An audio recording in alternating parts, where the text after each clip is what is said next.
पानी दे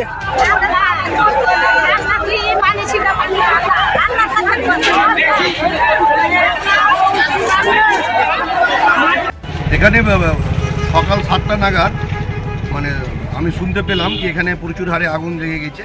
আমার ওয়ার্ডের কিছু খুব গরিব নিরীহ শ্রেণীর মানুষেরা এখানে মহানন্দ মাস্টার প্ল্যানের পাশে বাঁধের পাশে বসবাস করে এবং তারা খুব নিরীহ গরিব এবং দিন খাটে দিন মজুরে। ওরা কি পড়ে যায় সময়? হ্যাঁ, ওরা পড়ে যায় দিন জীবন করে।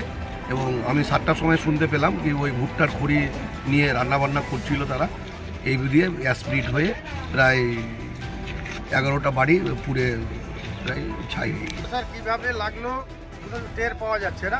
আগুনটা কোথা থেকে যে আসলো তো অনুমানিক করছি যে রান্নাঘরের আশপাশ থেকে কোথা থেকে আগুনটা লেগেছে।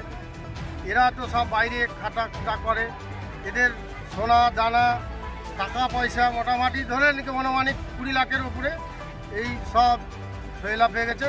পরিবার ধরে নাকি প্রায় 10 থেকে 12টা পরিবার একদম ধ্বংসের মুখে।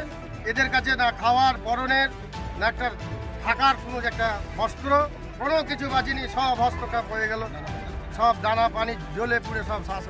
কটা বাড়ি পড়েছে? তো বাড়ি মোটামুটি 12 থেকে 14টা বাড়ি পড়েছে। বলছে চা খাবো মা, আমি বলছি তুই মাদ্রাসা চলে যাই, সেটা তো চা করে দিব, না চা খাবো, এক মাদ্রাসা যাবো না।